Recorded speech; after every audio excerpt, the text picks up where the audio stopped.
Hello everyone, welcome again on your YouTube channel Taming Physics.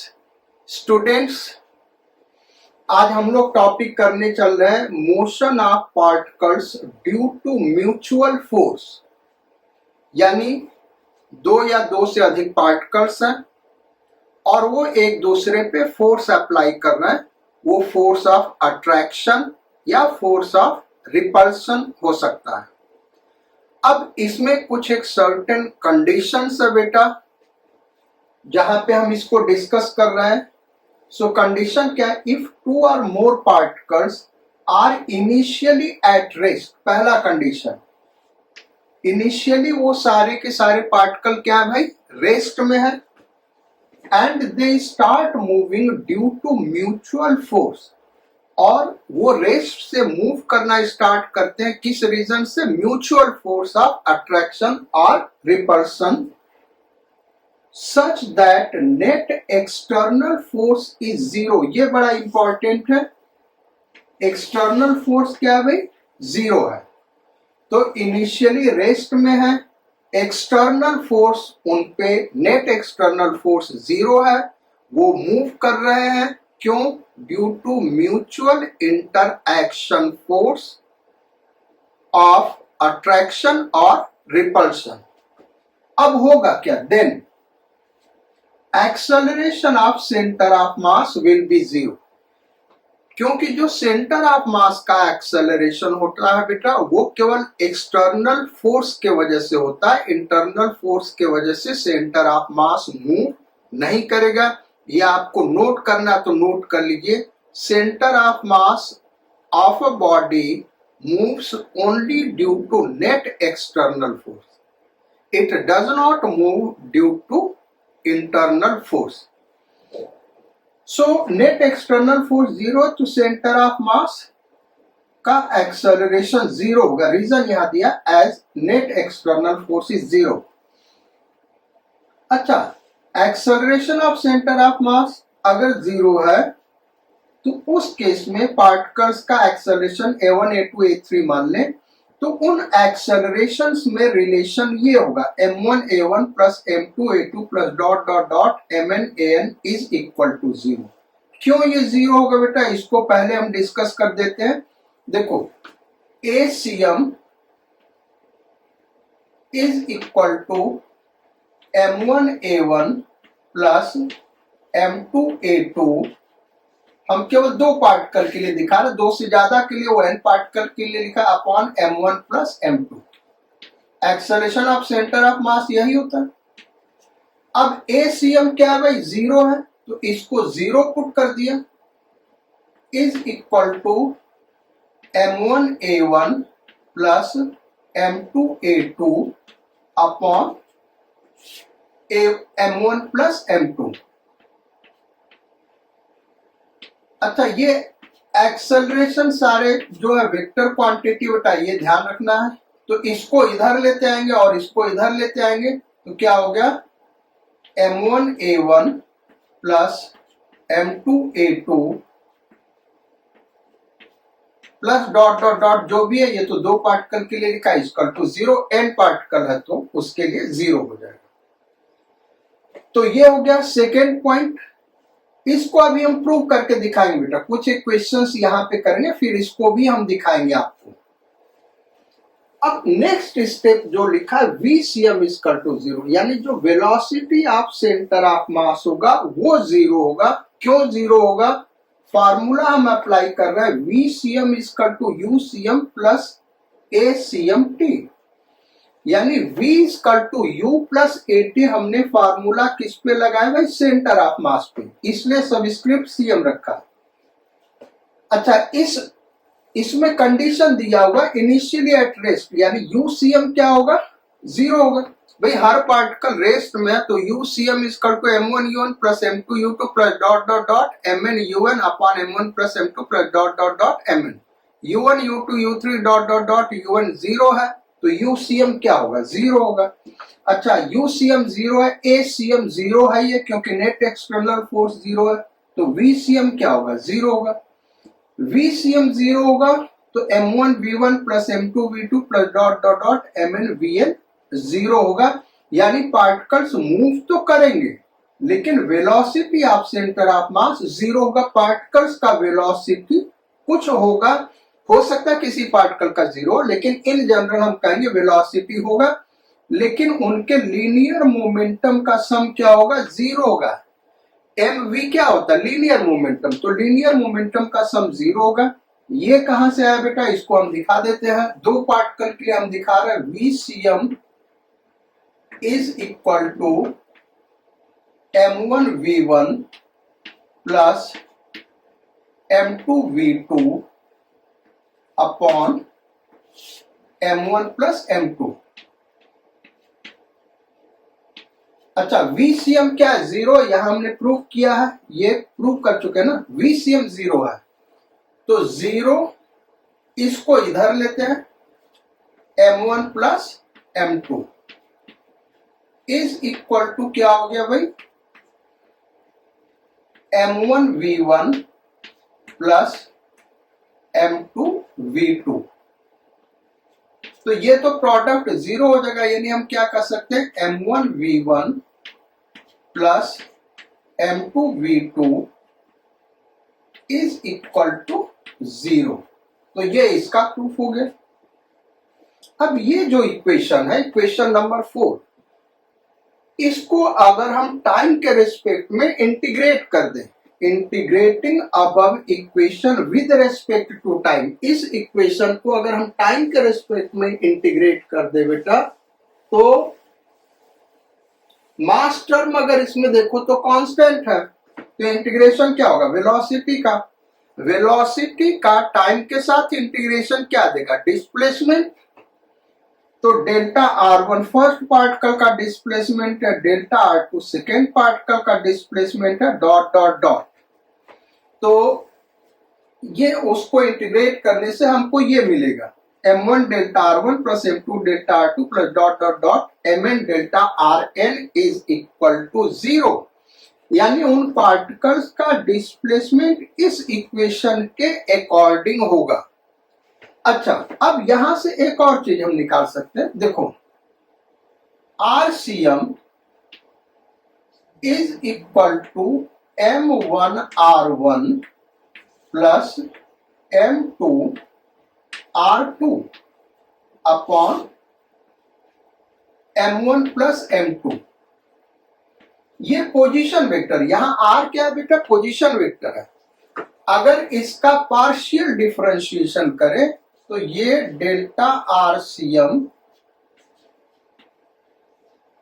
Is equal to m1 delta r1 plus m2 delta r2 plus dot dot dot upon m1 plus m2। और ये सम कितना भाई, n particles का या दो particle जो भी हो, ये सम कितना है, जीरो। तो displacement of centre of mass क्या होगा, जीरो, यानी सेंटर ऑफ मास रेस्ट में रहेगा।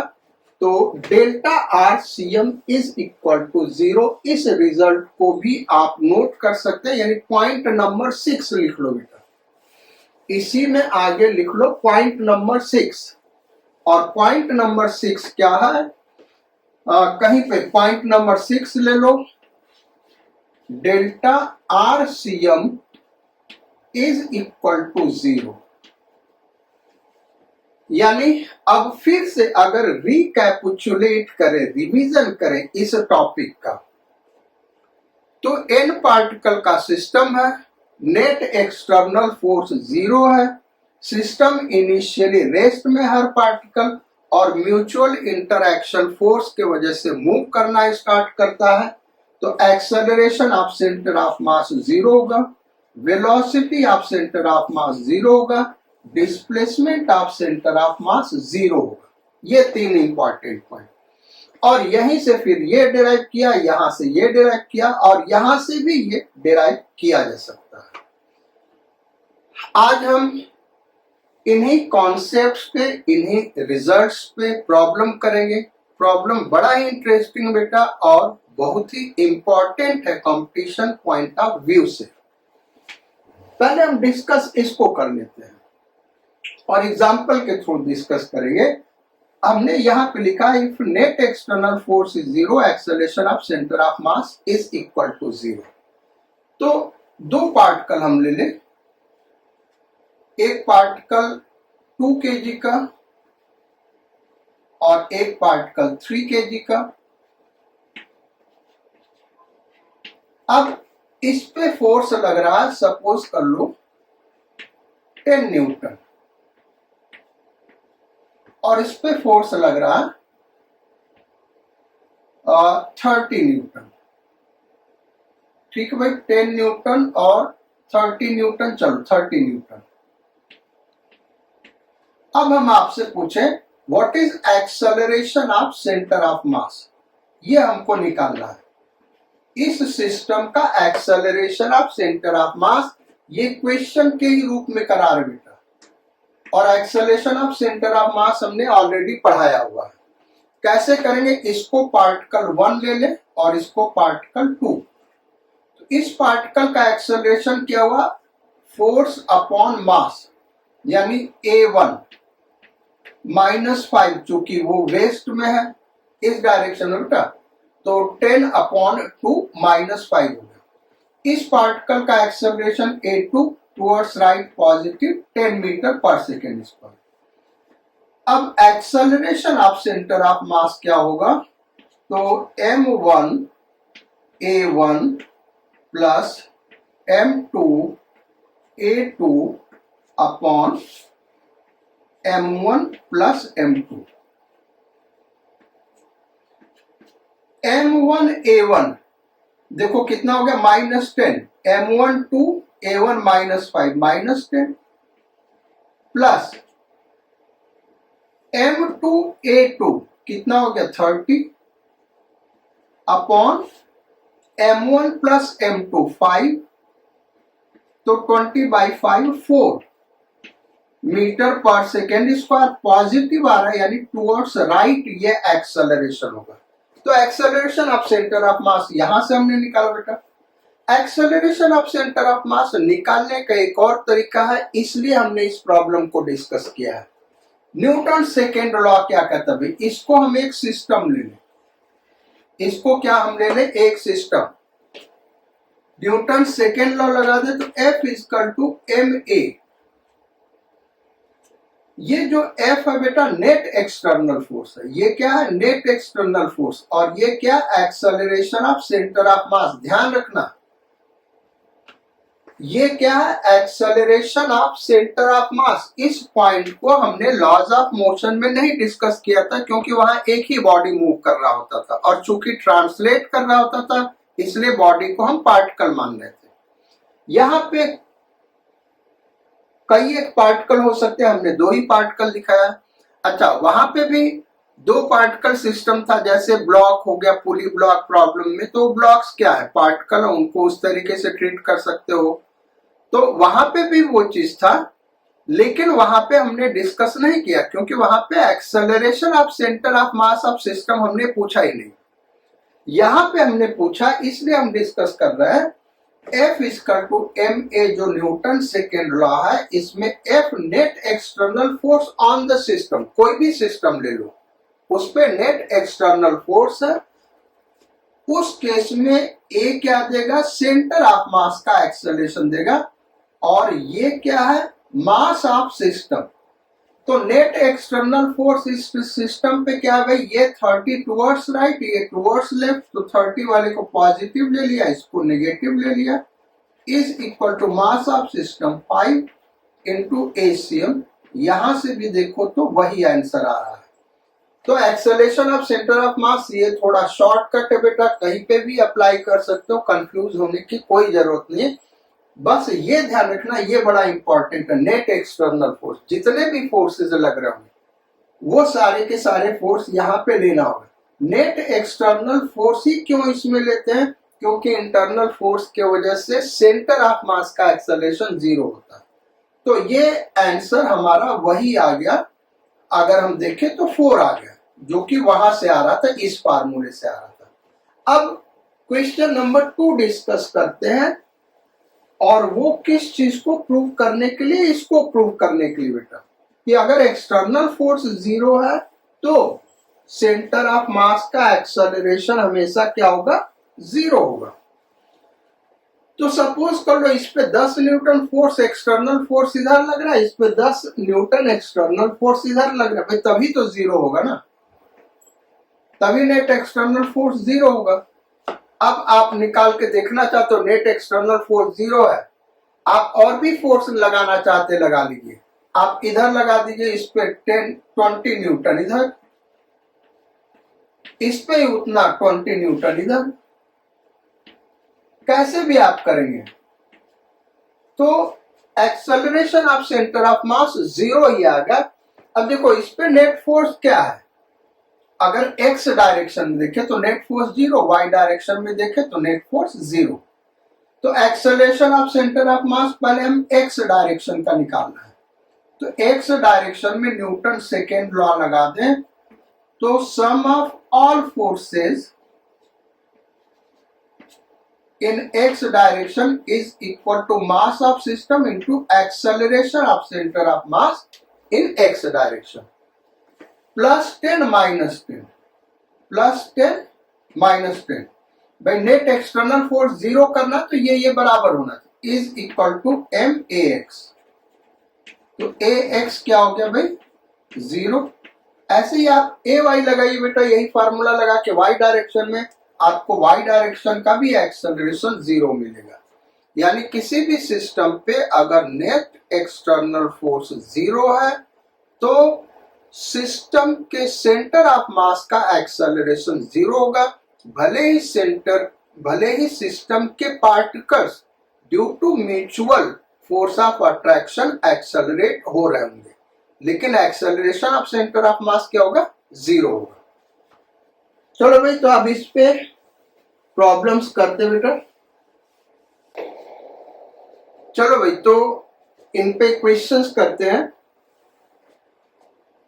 क्वेश्चन नंबर 1,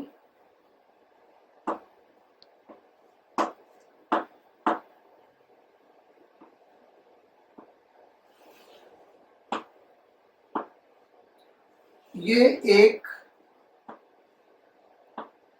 वुडन प्लैंक है बेटा, जिसपे एक आदमी मूव कर रहा है, दौड़ रहा है इस डायरेक्शन में। इस प्लैंक का मास 100 kg और आदमी का मास 50 kg।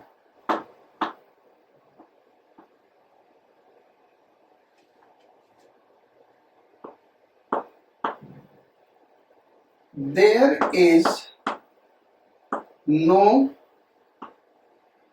friction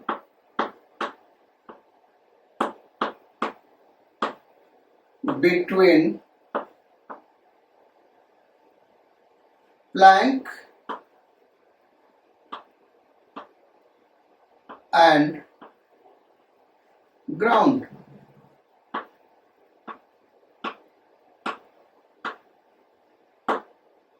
If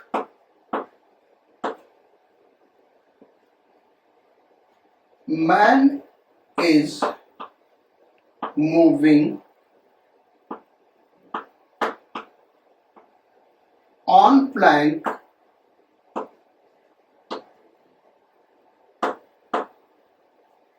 with acceleration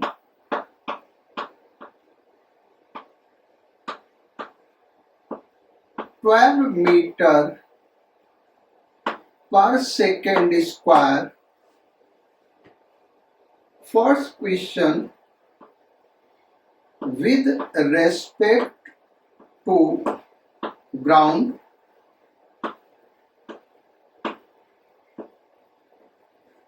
second question, with respect to plank,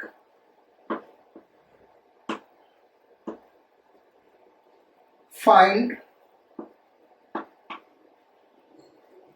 acceleration of Planck in each case. ये है बेटा, दोनों केस में ये दो क्वेश्चन दिया हुआ। एक बार दिया हुआ कि ये आदमी मूव कर रहा है किस एक्सेलरेशन से प्लैंक के ऊपर बेटा 12 metre per second square ground के रिस्पेक्ट में, और दूसरा एक्सेलरेशन प्लैंक के ही रिस्पेक्ट में दिया हुआ इस आदमी का। दोनों केस में एक्सेलरेशन ऑफ प्लैंक क्या होगा ये हमको निकालना है। अब इसको सॉल्व करने के लिए पहले इस फार्मूले को एक बार फिर से ध्यान से देखते हैं।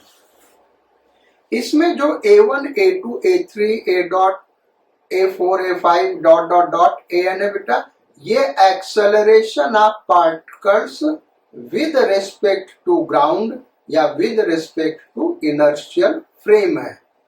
करेक्ट। तो पहले क्वेश्चन में तो कुछ है ही नहीं है, इजी क्वेश्चन है। पहले क्वेश्चन में इसको हम पार्टिकल 1 ले लेते हैं और इसको पार्टिकल 2। ठीक है भाई। अब आदमी इधर जा रहा है तो ये प्लैंक आदमी के ऊपर इधर फोर्स लगा रहा होगा, तो आदमी प्लैंक के ऊपर इधर फोर्स लगा रहा होगा। इसका एक्सेलरेशन ए मान रहे हम, यही ए हमको निकालना है। करेक्ट। तो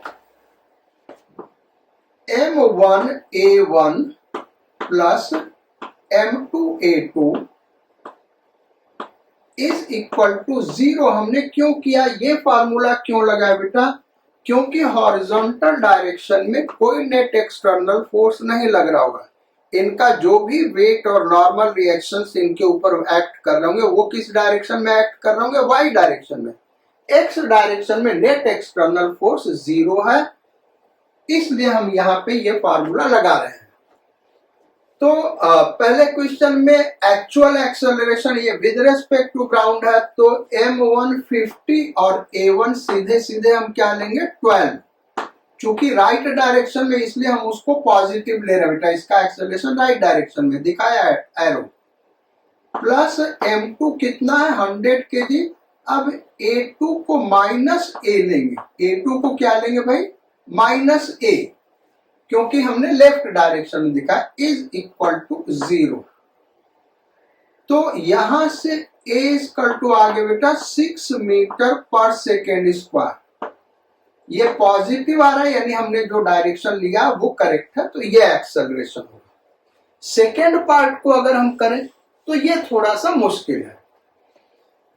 मुश्किल इस सेंस में कि इस केस में एक्सेलरेशन जो इस मैन का दिया हुआ विद रेस्पेक्ट टू प्लैंक दिया हुआ, तो इसमें एक फार्मूला हम यूज कर रहे हैं, रिलेटिव वेलोसिटी में पढ़ाया, acceleration of man with respect to plank is equal to acceleration of man minus acceleration of plank. ये पढ़ा हुआ आपने। अब ये दिया हुआ 12 टुवर्ड्स राइट, इसलिए इसको हम पॉजिटिव ले रहे हैं, और यहां पे एक्सेलरेशन ऑफ मैन रखना होगा a1, यही एक्चुअल एक्सेलरेशन होगा, माइनस एक्सेलरेशन ऑफ प्लैंक, और एक्सेलरेशन ऑफ प्लैंक क्या minus a। Acceleration of Planck क्या बेटा माइनस a। तो a1 इक्वल टू क्या आ गया, ये माइनस माइनस प्लस हो गया, तो 12 माइनस a। इस चीज को बड़ा ध्यान से ये साइन वगैरह समझो बेटा, अदरवाइज गलत हो जाएगा। फिर से हम बताते हैं, acceleration of man with respect to plank is equal to acceleration of man minus acceleration of plank. अब acceleration of man with respect to plank 12 दिया हुआ टुवर्ड्स राइट, ये एरो बना हुआ, और राइट डायरेक्शन को हम पॉजिटिव ले रहे हैं, is equal to acceleration of man, यही हमको निकालना, इसको हमने a1 मान लिया। ठीक है, माइनस एक्सेलरेशन ऑफ प्लैंक हमने a लिया टुवर्ड्स लेफ्ट, इसलिए हमने नेगेटिव रखा, तो ये माइनस माइनस प्लस हो जाएगा, तो a1 ये आ गया। अब वैल्यू पुट करते हैं, तो m1 है 50 और a1 क्या है भाई 12 माइनस a, प्लस m2 क्या है 100 और a2 क्या minus a। Is equal to 0। तो यहां से इंटू किया तो ये हो गया 600 माइनस 50 है माइनस 100 है माइनस 158 इज इक्वल टू 0। तो ए इज इक्वल टू क्या आ गया इस केस में बेटा 4 मीटर पर सेकेंड स्क्वायर। ये इसका आंसर हो गया। Next question number 2।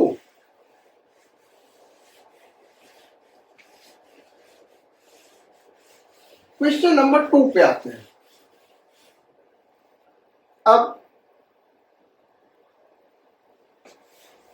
जो क्वेश्चन नंबर 2 है बेटा वो इस तरीके से कि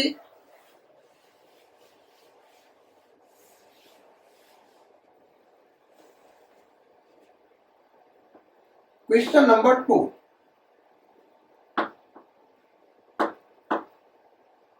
a bullet of mass 100 gram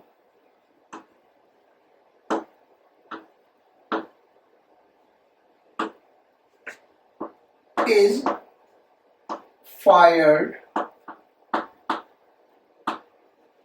from a gun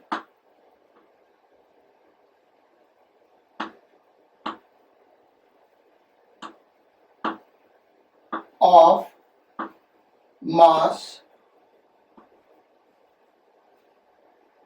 5 kg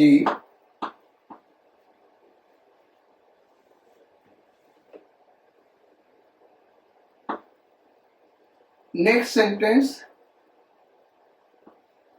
the speed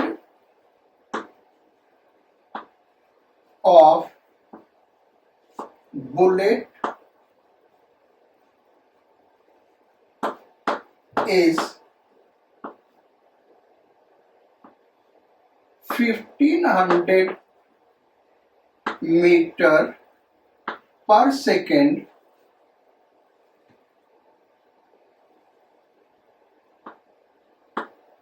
find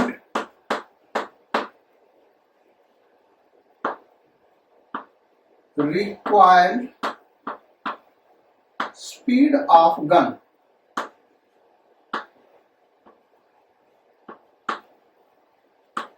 देखो बेटा अब इसमें बहुत सारी चीजें अंडरस्टूड है। जैसे हम ये मान के चलेंगे कि गन फ्री है मूव करने के लिए, रिक्वायर मतलब बैकवर्ड्स डायरेक्शन में फ्री है मूव करने के लिए, उस पर कहीं कोई एक्सटर्नल फोर्स नहीं लग रहा है। दूसरा बुलेट का वेलोसिटी या स्पीड जो भी कर लो 1500 मीटर पर सेकेंड दिया हुआ, किसके रेस्पेक्ट में ये नहीं दिया, यानी हम मान के चलेंगे कि ग्राउंड के रेस्पेक्ट में दिया हुआ। तो ये क्वेश्चन बड़ा सिंपल है। M bullet V bullet is plus M gun V gun is equal to 0। M bullet KG में लिखें तो 0.1, वी बुलेट 1500, इसको पॉजिटिव ले लें, जो भी अगर हम सपोज कर ले टुवर्ड्स राइट जा रहे तो पॉजिटिव ले लें, प्लस मास ऑफ गन कितना दिया हुआ 5 kg इनटू, इसको हम वी गन ही ऐसे लिखे, कहीं कोई डायरेक्शन या वैल्यू नहीं पुट कर रहे हैं, अपने आप डायरेक्शन देगा। अगर पॉजिटिव आ रहा है यानी उसी डायरेक्शन में जाएगा गन जिस डायरेक्शन में बुलेट है, अगर नेगेटिव आ गया यानी बुलेट के अपोजिट जाएगा, क्योंकि ये हमने वेलोसिटी पुट किया। ये भाई क्या है वेलोसिटी है, तो वेलोसिटी मैग्नीट्यूड और डायरेक्शन के साथ मिलेगा। पिछले क्वेश्चन में हमने साइन पुट कर दिया था वेलोसिटी का, इसलिए मैग्नीट्यूड मिला था। अगर वहां साइन नहीं पुट करते तो साइन भी आता। तो ये हो गया 150, मल्टीप्लाई करेंगे तो 150 हो गया ना, यानी V gun is equal to -30 metre per second. Minus sign indicate कर रहा है कि जिस डायरेक्शन में बुलेट गया उसके अपोजिट डायरेक्शन में मूव करेगा। सो ये इजी क्वेश्चन है बेटा। अब इसी को थोड़ा टफ बनाना है। क्वेश्चन नंबर 3 इसी पे हम दे रहे हैं, और क्वेश्चन क्या है,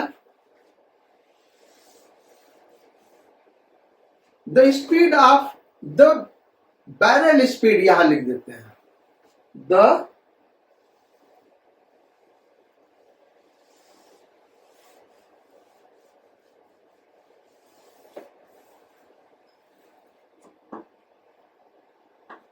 barrel speed of bullet is 1500 meter per second. Find required speed of gun. अब यहाँ इस बैरल स्पीड को समझना होगा बेटा। बैरल स्पीड का मतलब हुआ है speed of bullet with respect to gun. Barrel speed क्या हुआ? Speed of bullet with respect to gun. तो रिलेटिव वेलोसिटी वाला फार्मूला लगा, velocity of bullet with respect to gun is equal to velocity of bullet minus velocity of gun. ये हो गया। अच्छा, अब सपोज कर लो यहाँ पे हम गन बना रहे हैं, ये हमारा गन हो गया, ये गन है और ये बुलेट का वेलोसिटी है इस डायरेक्शन में जा रहा है 1500 जो दिया हुआ।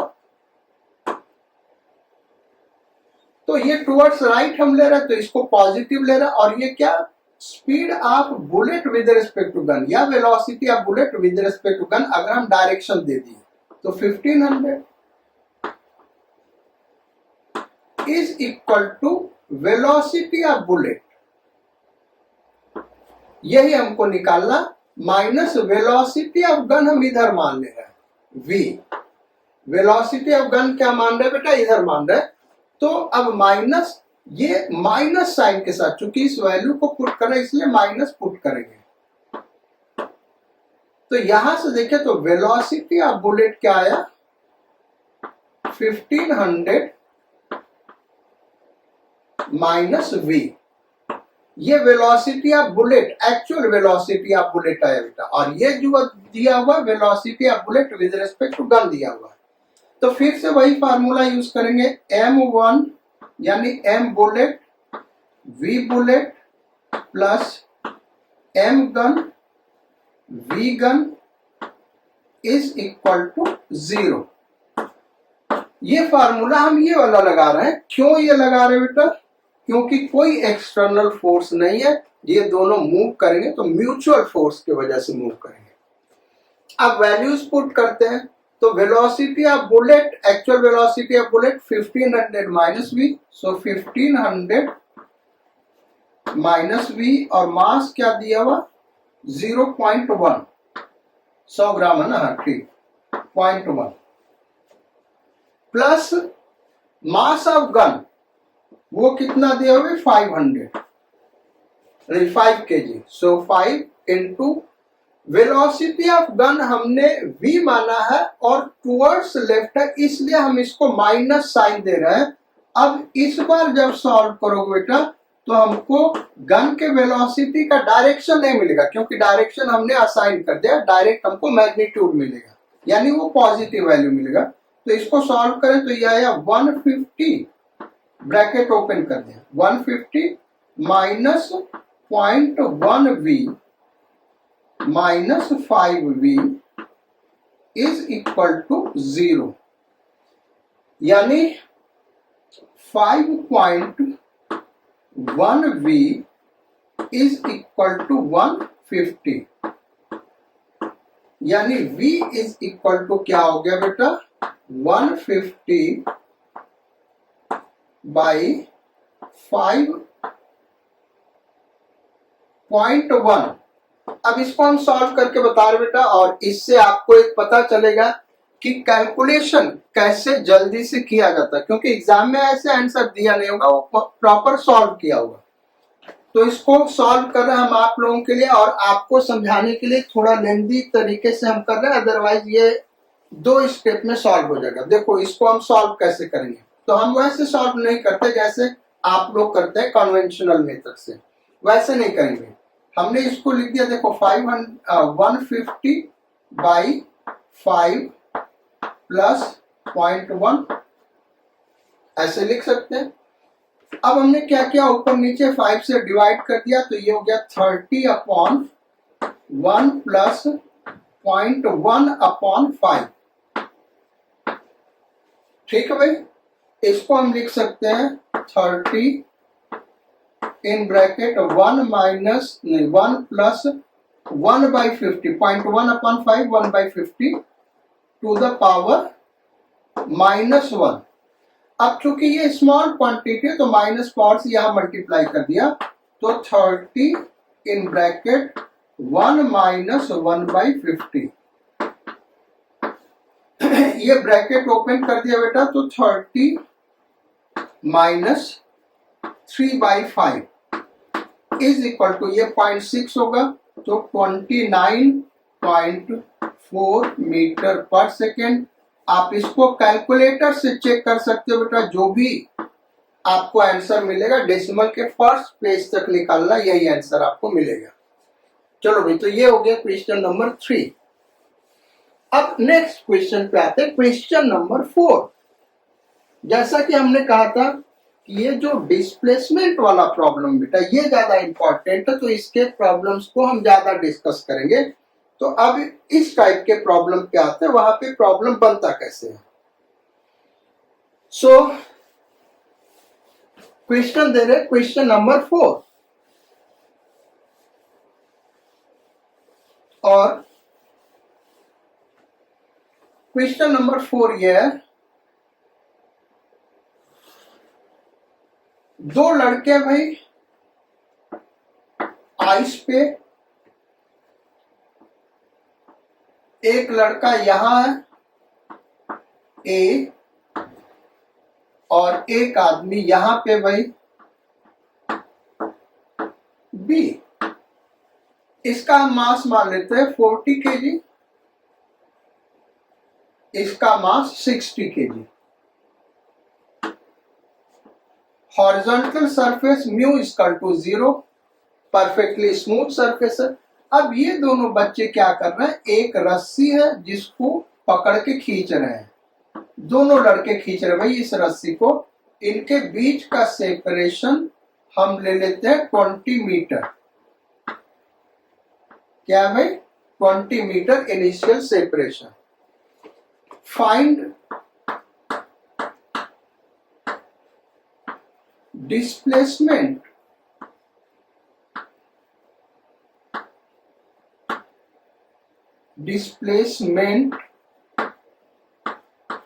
of each boy when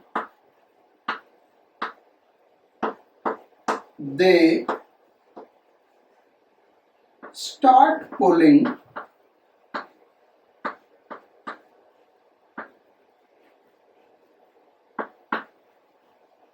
the string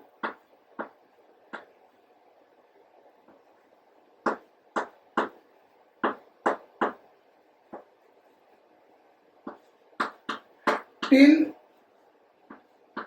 they collide।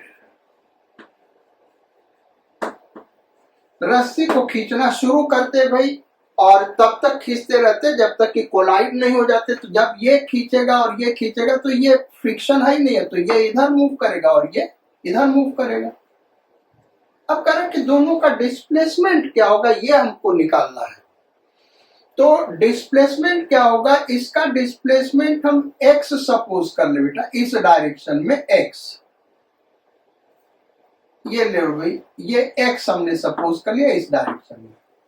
तो 20 मीटर, तो इसका डिस्प्लेसमेंट क्या हुआ, 20 माइनस एक्स, 20 माइनस एक्स।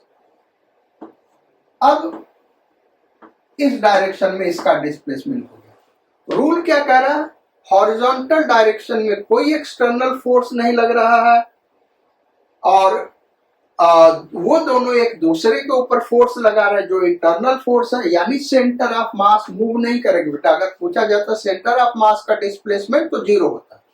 हाँ, इन दोनों का डिस्प्लेसमेंट इस रिलेशन से निकाला जा सकता है, m1 delta r1 plus m2 delta r2 plus dot dot dot इसका टू जीरो।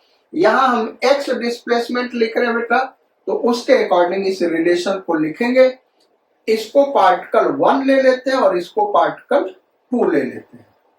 अब सॉल्व कर देते हैं यहीं पे। पहले फार्मूला लिखे भाई, m1 delta r1 plus m2 delta r2 is equal to zero. Arrow इसलिए लगा रहे बेटा ताकि हमको ध्यान रहे ये वेक्टर क्वांटिटी है, तो हमको साइन देना पड़ेगा। m1 40 kg है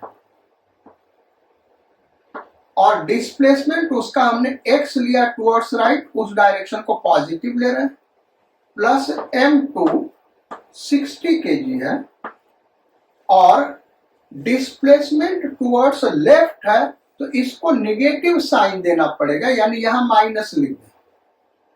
बात समझ रहे हो भाई, माइनस क्यों किया? फार्मूले में प्लस माइनस इसलिए किया क्योंकि ये टुवर्ड्स लेफ्ट है।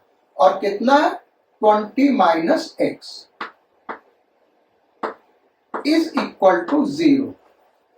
तो ये हो गया 40x प्लस 60x, ये माइनस माइनस प्लस हो जाएगा ना, 60x यानी 100x minus 1200 is equal to zero, यानी x is equal to 12 metre. यानी displacement of A is equal to 12 meter and displacement of B is equal to, तो वो 20 minus 12 यानी 8 और टुवर्ड्स लेफ्ट है इसलिए माइनस 8 हम लिख रहे बेटा। ये केवल माइनस साइन डायरेक्शन इंडिकेट कर रहा है, अदरवाइज मैग्नीट्यूड उसका 8 मीटर होगा। बड़ा ही इंपॉर्टेंट प्रॉब्लम है बेटा, ध्यान से करना जैसे हमने बताया, एकदम साइन पुट करके तभी आप सही आंसर बता पाएंगे, अदरवाइज ये बड़ा ही कंफ्यूजिंग क्वेश्चन है। सबसे इजी क्वेश्चन दिया। अब नेक्स्ट लेवल के क्वेश्चन पे चलते हैं इसी में। क्वेश्चन नंबर 5,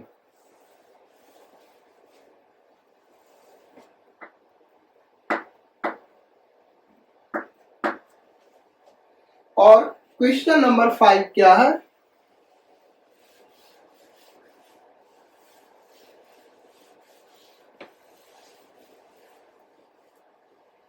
यहां पे एक बोट है पानी में,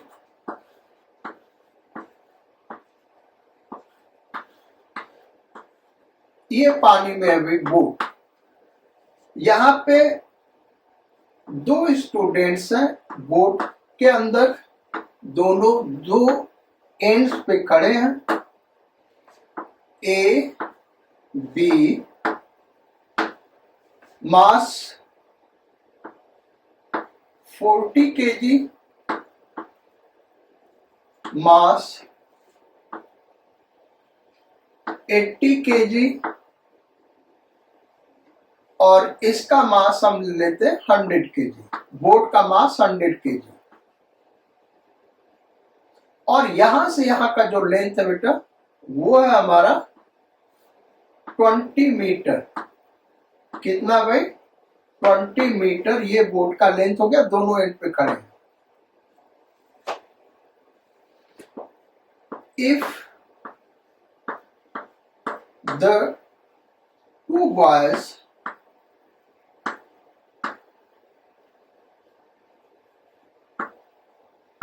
कम, या फिर मूव लिख दो बेटा, मूव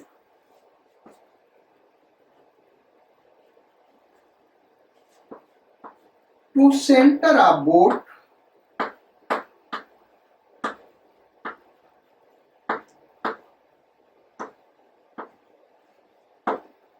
फाइंड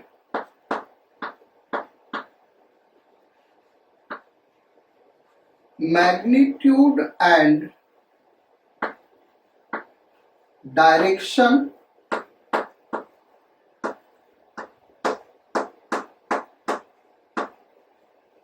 of displacement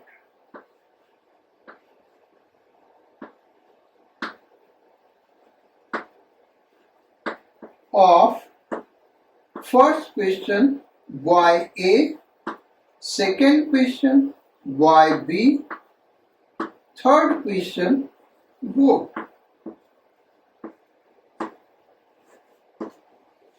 ए का, बी का और बोट का डिस्प्लेसमेंट यानी मैग्नीट्यूड और डायरेक्शन दोनों निकालना है।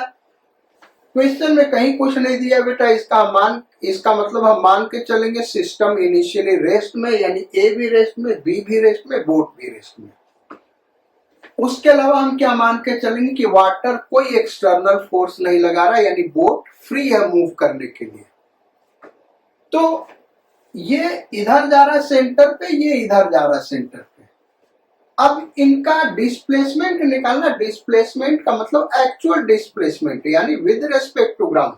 भाई ये इधर जाएगा तो बोट के रेस्पेक्ट में ये भी 10 मीटर चलेगा सेंटर पे पहुंचने के लिए, ये भी 10 मीटर चलेगा सेंटर पे पहुंचने के लिए, बोट के रेस्पेक्ट में। With respect to ground displacement हमको लिखना होगा, क्योंकि जब हम फार्मूला यूज करेंगे बेटा M1 delta R1 plus M2 delta R2 plus M3 delta R3, ये फिगर हम थोड़ा हटा दे रहे हैं भाई कैलकुलेशन के लिए। क्वेश्चन आपने नोट कर चुके होंगे। M3 क्योंकि 3 पार्टिकल होगा ना, 3 बॉडी है तो 3 particle, delta R3 is equal to 0। ये A है पार्टिकल 1, B है पार्टिकल 2 और ये जो बोट है बेटा ये हमारा पार्टिकल 3 है। इस हिसाब से हम इसको सॉल्व करने चल रहे हैं। तो बोट का डिस्प्लेसमेंट हम इधर ले रहे हैं x। बोट का डिस्प्लेसमेंट क्या ले रहे हैं भाई, x। अब किया कैसे जाए, आगे कैसे बढ़ा जाए। बोट का डिस्प्लेसमेंट x टुवर्ड्स लेफ्ट हमने लिया है, यद्यपि हमको पता है वो टुवर्ड्स राइट आएगा, बोट राइट की तरफ मूव करेगा। लेकिन स्टूडेंट सोच सकता है कि सर आप कैसे जानते, तो नहीं जानो यार, या तो लेफ्ट में मूव करेगा या तो राइट में, इतना तो आपको पता है। कोई भी डायरेक्शन ले लो, हमने गलत डायरेक्शन ले लिया, हमने बोट को एक्स में माना कि एक्स डिस्प्लेसमेंट है बोट का। ठीक है भाई, तो जो डेल्टा R3 होगा उसको माइनस एक्स पुट करेंगे। पहले हम इस वैल्यू को पुट कर दे रहे हैं, ये हो गया 100 और डेल्टा R3 क्या होगा बेटा माइनस एक्स, तो यहां माइनस लिख दे रहा है एक्स। अब ये दोनों वैल्यू हमको पुट करना, ध्यान रहे ये एक्चुअल डिस्प्लेसमेंट लिखना होगा बेटा विद रेस्पेक्ट टू ग्राउंड। तो चलो करते हैं, यहां पे निकालते हैं displacement of A with respect to boat is equal to displacement of A minus displacement of boat। Relative velocity में ये पढ़ाया हुआ हमने। अब ये displacement of A with respect to boat, centre पे पहुंचने के लिए A का बोट के रिस्पेक्ट में डिस्प्लेसमेंट क्या होगा 10 मीटर, ये तो क्लियर है ना भाई। और किधर टुवर्ड्स राइट, यानी ये पॉजिटिव लेंगे और ये हमको निकालना, तो इसको हम कुछ नहीं करेंगे, इसको ऐसे लिखेंगे, ऐसे लिखेंगे क्योंकि वो हमको निकालना है। माइनस डिस्प्लेसमेंट ऑफ बोट क्या माइनस एक्स, क्या भाई साइन पुट करेंगे ना, minus x minus minus plus, यानी displacement of A is equal to 10 minus x towards right. So 40 into 10 minus x, ये आ गया बेटा। देन अब डिस्प्लेसमेंट ऑफ बी,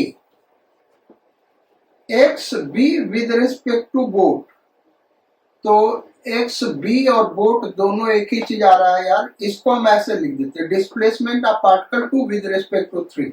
क्योंकि दोनों के लिए बोट आ रहा है ना बेटा, तो कंफ्यूजन होगा। डिस्प्लेसमेंट ऑफ पार्टिकल 2 यानी boy with respect to boat यानी particle 3 is equal to x2 minus x3, ये होगा। अब इस 2 का 3 के रेस्पेक्ट में डिस्प्लेसमेंट 10 मीटर टुवर्ड्स लेफ्ट यानी -10 इसको लेंगे भाई, ये ध्यान रखना, क्या लेंगे -10 is equal to x2, actual displacement हमको निकालना माइनस x, x3 क्या है -x। साइन बड़ा इंपॉर्टेंट है, इसमें गलत हुआ बेटा तो गलत हो जाएगा।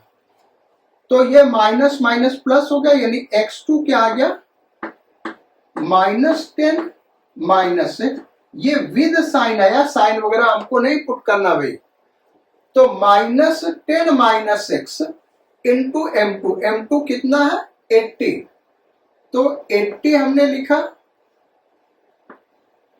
और इसमें से माइनस कॉमन ले लिया, तो वो क्या हो गया 10 प्लस x, 10 प्लस x, ये हो गया भाई। अब इसको सॉल्व कर लेते बेटा, अब कहीं कोई दिक्कत नहीं है। तो ये हो गया 400 माइनस 40x और ये हो गया -800 माइनस 80x और ये हो गया -100x इज इक्वल टू 0। तो -40x और -80x -120 -220x -220x -400 is equal to 0, यानी x इक्वल टू आ गया बेटा 400 अपॉन 220 यानी 40 अपॉन 22 यानी x equal to 20/11 metre. Direction तो हमने निकाल दिया है यहाँ पे। अब ये x आ गया तो डिस्प्लेसमेंट ऑफ a ये होगा और डिस्प्लेसमेंट ऑफ b या x2 ये होगा, ये दोनों हम निकाल सकते हैं। तो इसको नोट कर लो भाई, फिर हम यहीं पे इसको कर दे रहे बेटा। देखो पहले तो हम डिस्प्लेसमेंट ऑफ बोट लिख दे रहे हैं आंसर, डिस्प्लेसमेंट ऑफ बोट जो क्वेश्चन नंबर 3 था, थर्ड पार्ट था ना, इज इक्वल टू 20/11 मीटर। किधर है भाई टुवर्ड्स लेफ्ट है, तो इसको हम माइनस साइन दे रहे हैं क्योंकि ये किधर है टुवर्ड्स लेफ्ट, इसलिए माइनस साइन दे रहे हैं। या फिर हम ये भी कह सकते हैं 20/11 टुवर्ड्स लेफ्ट। अब डिस्प्लेसमेंट ऑफ ए, और जब हमने क्वेश्चन प्रॉब्लम शुरू करा था तभी हमने इसको कहा था भाई कि ये निगेटिव आएगा, ये निगेटिव आ गया, यानी ये हमारा आंसर हमने सॉल्व किया तो क्या आया था निगेटिव। जब हमने प्रॉब्लम इसको सॉल्व किया तो निगेटिव आया, निगेटिव का मतलब अपोजिट डायरेक्शन होगा बेटा, ये ध्यान रखना। ये थोड़ा सा गड़बड़ हो जाएगा अगर हम इसको डिस्कस नहीं करेंगे। हमने टुवर्ड्स लेफ्ट लिया है लेकिन ये आया क्या माइनस आया ना, और माइनस आने का मतलब कि इसका डिस्प्लेसमेंट किधर होगा टुवर्ड्स राइट होगा। तो 20/11 मीटर किधर, ये एरो हम मार्क कर दे रहे टुवर्ड्स राइट, ये डिस्प्लेसमेंट किधर है भाई टुवर्ड्स राइट। अब डिस्प्लेसमेंट ऑफ ए यानी displacement of A is equal to, देखो क्या 10 माइनस, और ये कितना आया था -20/3 -20/11 इज इक्वल टू, इसको हम सॉल्व कर लेंगे बेटा, तो 10 प्लस 20/11 और ये पॉजिटिव आ रहा है, यानी जिस डायरेक्शन को हमने लिया है वही डायरेक्शन सही है, यानी टुवर्ड्स राइट। ये भी टुवर्ड्स राइट होगा। ये हमने लेफ्ट में लिया था लेकिन आया नेगेटिव, इसका मतलब उसके उल्टे डायरेक्शन में होगा। और ये हमने टुवर्ड्स राइट लिया था और पॉजिटिव आ रहा है, यानी वो डायरेक्शन सही है। अब displacement of B is equal to क्या बेटा, -10 माइनस एक्स, और x क्या, -20/11, 20/11। तो ये आया -10 प्लस 20/11, यानी इसको हम कह सकते हैं माइनस कॉमन हम ले लें और ये आया 10 माइनस 20/11, ये आंसर आ गया। और माइनस साइन क्या इंडिकेट कर रहा है कि इसका डिस्प्लेसमेंट किधर होगा, टुवर्ड्स लेफ्ट। इसका डिस्प्लेसमेंट किधर होगा बेटा, टुवर्ड्स लेफ्ट, कि माइनस साइन हो रहा, तो इसका डिस्प्लेसमेंट 10 मीटर से थोड़ा सा कम होगा और इसका डिस्प्लेसमेंट 10 मीटर से थोड़ा सा ज्यादा होगा। कितना ज्यादा होगा, 20/11। और जो बोट का डिस्प्लेसमेंट है वो कितना होगा भाई, 20/11। सो ये आंसर्स हो गए क्वेश्चन नंबर 5 का। अब आते हैं क्वेश्चन नंबर 6, और क्वेश्चन नंबर 6 क्या है भाई,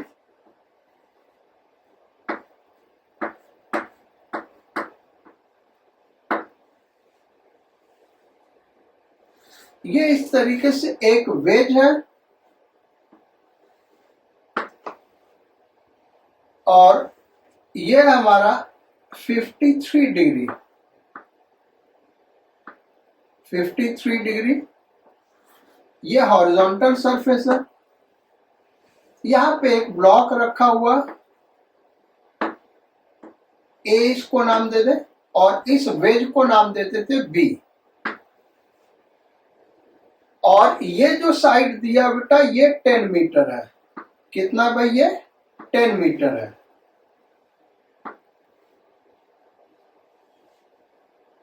तो ये राइट एंगल है, यहां पे 90 डिग्री है। Mass of A and B are 1 kg and 5 kg.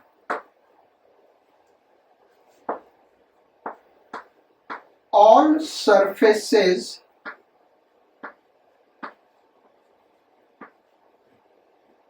are perfectly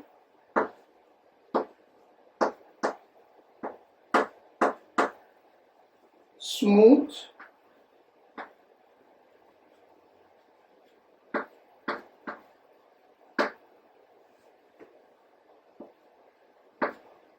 the system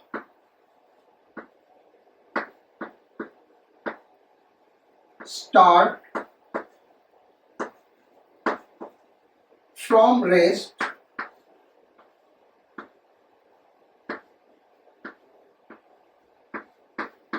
find displacement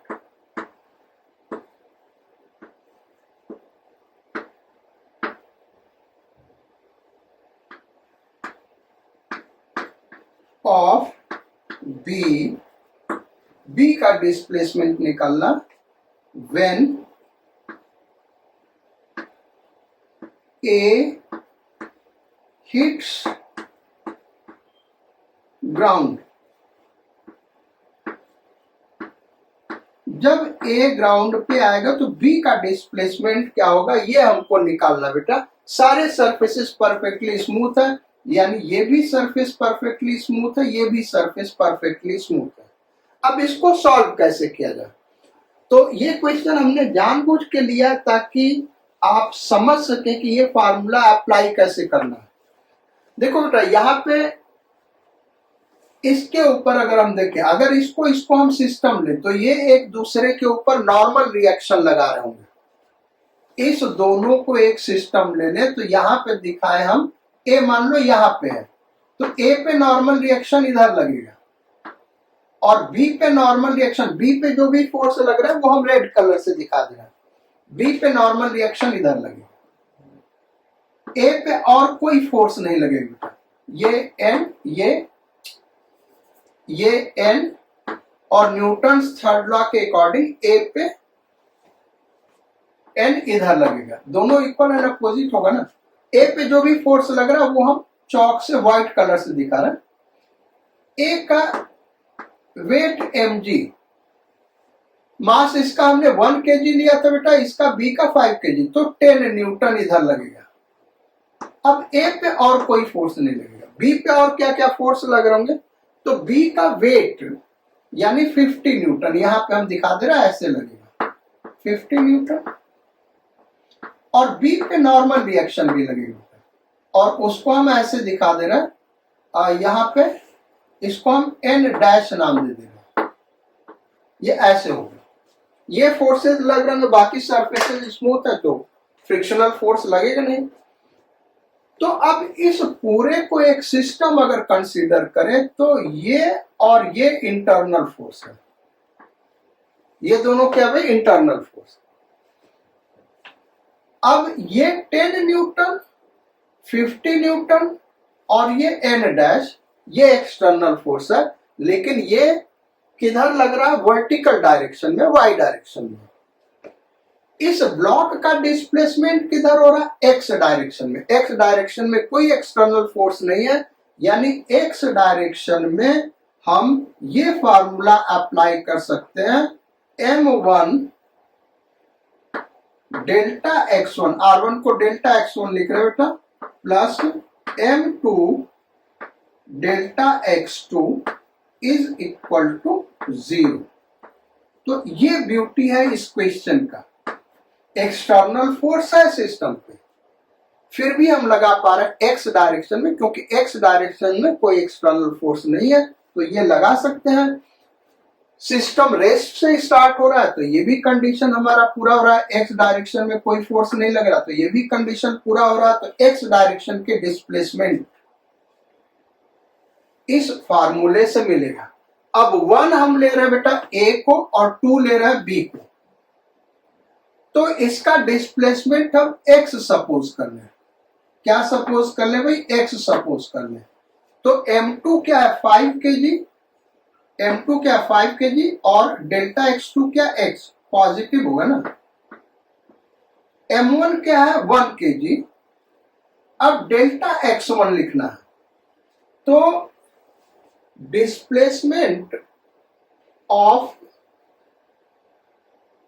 A with respect to B, किस डायरेक्शन में x डायरेक्शन में, ये displacement of A with respect to B in x direction is equal to displacement of A in x direction, ये actual displacement है बेटा, minus displacement of B in x direction.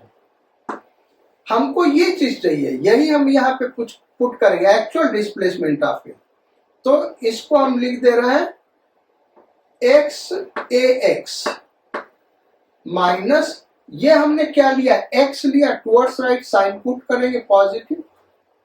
अच्छा ये क्या होगा भाई, तो ए बी के रेस्पेक्ट में यही डिस्टेंस चला ना 10 मीटर, तो x डायरेक्शन में कितना चला, यहां से लेके यहां तक ये वाला डिस्प्लेसमेंट, तो ये कितना हो जाएगा 10 cos 53, 10 cos 53 कितना होता है बेटा 3/5,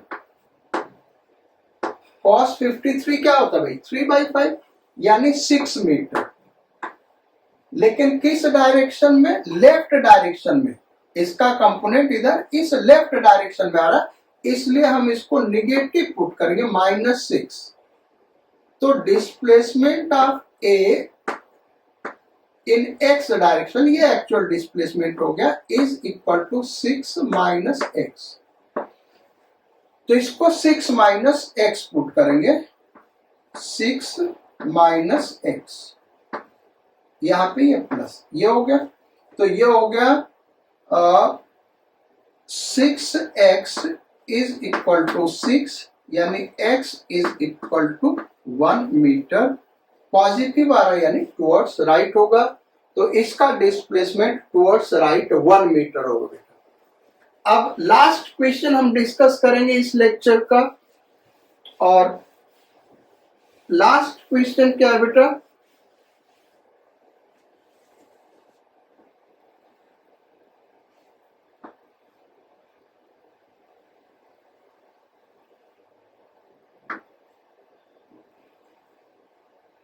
ये इस तरीके से एक सिस्टम है भाई। ये हेमिस्फीयर रेडियस यहां पे दिया हुआ, यहां पे एक बॉल है 2 kg का, डायमेंशनलेस, उसका साइज नहीं दिया यानी डायमेंशनलेस, पॉइंट मास मान सकते हैं। और ये जो बना हुआ है ये चीज बेटा, जिसमें हेमिस्फेरिकल ग्रूविंग किया गया, इसका मास हम ले लेते हैं, कितना ले लें? 10 kg।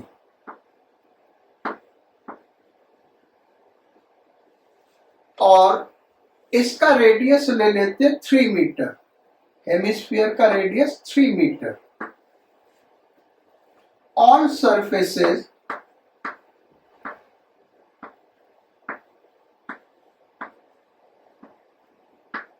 आर स्मूथ, यानी perfectly smooth. Ball starts from rest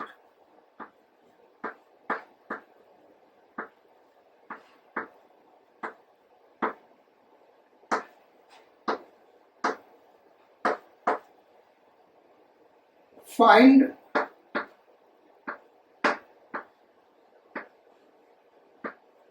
magnitude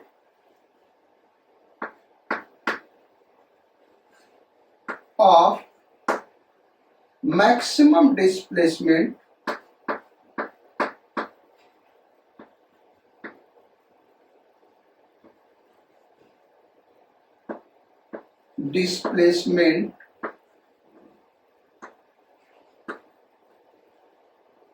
of body having, of body B नाम दे देते बेटा, ये जो बॉडी है शेडेड, ये body B, of body B in either direction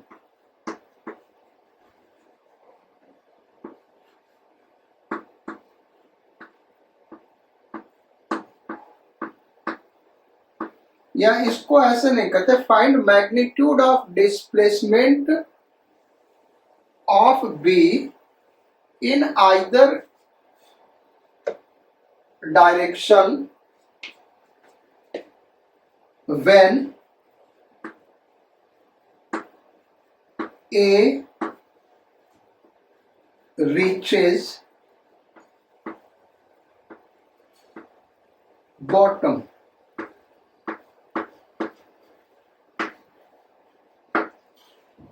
A जब बॉटम पे आएगा तब इस B का डिस्प्लेसमेंट क्या होगा ये निकालना। तो इसको हम यहीं पे दिखाते हैं कैसे करेंगे। देखो होगा क्या बेटा कि एक्सटर्नल फोर्स एक्स डायरेक्शन में कोई नहीं लग रहा, जैसे सारे फोर्सेस हमने पिछले क्वेश्चंस में डिस्कस किए थे, ये एक दूसरे पे नॉर्मल रिएक्शन लगाएंगे, इंटरनल फोर्स, इस पे जो ग्रेविटेशनल फोर्स एक्सटर्नल फोर्स, इस बी पे जो नॉर्मल रिएक्शन लगेगा एक्सटर्नल, mg जो लगेगा एक्सटर्नल। एक्स डायरेक्शन में कोई फोर्स नहीं लग रहा है इस सिस्टम के ऊपर, क्योंकि स्मूथ सरफेसेस है, तो सेंटर ऑफ मास तो नहीं मूव करेगा। तो जब ये ऐसे इधर जा रहा होगा तो ये इधर जाएगा, ये इधर जाएगा और ये इधर जाएगा, तो फाइनल फिगर हम बना रहे हैं कुछ इस तरीके का होगा।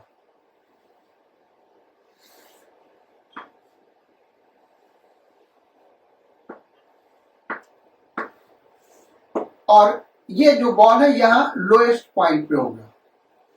तो अब देखो इसका जो डिस्प्लेसमेंट हुआ ये x मान ले, यही हमको निकालना है। और जब ये इधर से इधर आएगा तो ये फिर इधर जाएगा, इस तरीके से ये मूव करेगा। तो इसका डिस्प्लेसमेंट हम x मान ले बेटा जब ये यहां पे आया। अब इसको हम पार्टिकल 1 ले रहे हैं और इसको पार्टिकल 2 ले रहे हैं। तो m1 डेल्टा x1 plus m2 delta x2 is equal to 0। तो ये जब यहां से यहां जाएगा तो इसका डिस्प्लेसमेंट इसके रेस्पेक्ट में x डायरेक्शन में कितना होगा, 3 मीटर। इसको हम यहां पे दिखा रहे हैं, देखो displacement of 1 with respect to 2 किस डायरेक्शन में, x डायरेक्शन में, is equal to displacement of 1 minus displacement of 2। ये x डायरेक्शन की बात कर रहे हैं बेटा हम, x डायरेक्शन में। तो displacement of 1 with respect to 2, जब ये यहां पे पहुंचेगा तो 1 का 2 के रेस्पेक्ट में डिस्प्लेसमेंट यही होगा ना यार, और वो किधर होगा, towards right, right direction positive ले रहा है, वो 3 होगा। Is equal to displacement of 1 in x direction minus displacement of 2 in x direction. इसको हमने x माना, टुवर्ड्स लेफ्ट है तो माइनस। तो displacement of 1 in x direction 3 minus x हो जाएगा। तो इसका मास कितना दिया भाई, 2 kg, और कितना आया 3 माइनस x प्लस m2 कितना दिया 10 kg, और डिस्प्लेसमेंट m2 का क्या माइनस x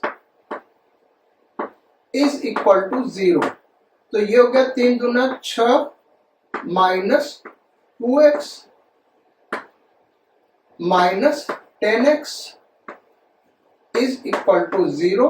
तो ये कितना हो गया 12 is equal 12x is equal to 6, यानी x is equal to 0.6 metre towards left. किधर हो गए, टुवर्ड्स लेफ्ट, लेफ्ट डायरेक्शन में ये डिस्प्लेसमेंट होगा बेटा। मैक्सिमम डिस्प्लेसमेंट निकालना चाहते तो मैक्सिमम डिस्प्लेसमेंट भी निकाल सकते हैं, लेकिन वो कठिन बेटा, एनर्जी कंजर्वेशन करना है। तो लेकिन फिर भी एनर्जी अगर आप यहां से ऐसे सोचेंगे तो एनर्जी कंजर्वेशन होगा। अदरवाइज ये जो भी मैक्सिमम हाइट पे जब रीच करेगा तो ये पूरा का पूरा सिस्टम रेस्ट में होगा, यानी ये यहाँ पे पहुंच जाएगा। एनर्जी कंजर्व कराए तो ये यहीं पे पहुंचेगा। तो मैक्सिमम डिस्प्लेसमेंट आप निकालेंगे तो 1 मीटर आ जाएगा। तो आज का लेक्चर यहीं तक रखते हैं।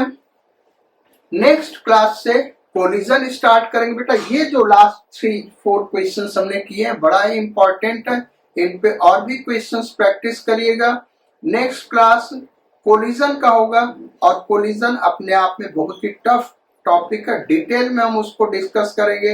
Head on collision, oblique collision, perfectly elastic collision, perfectly in elastic collision, explosion भी डिस्कस करेंगे बेटा। कोई बॉम्ब है एक्सप्लोड कर गया, या कोई बॉडी है 2 पार्ट 3 पार्ट में एक्सप्लोड कर गया, वो भी बड़ा इंपॉर्टेंट टॉपिक है। उसके अलावा कोएफिशिएंट ऑफ रेस्टिट्यूशन, मेंस और एडवांस के लिए ये टॉपिक कोएफिशिएंट ऑफ रेस्टिट्यूशन बहुत ही इंपॉर्टेंट है। सो एक टर्म में तो सारा होगा नहीं, एक एक टॉपिक करके हम लोग कवर करेंगे। So do take good care of your health and your studies. Thank you for your kind attention in the class. Sayonara, god speed and bon voyage.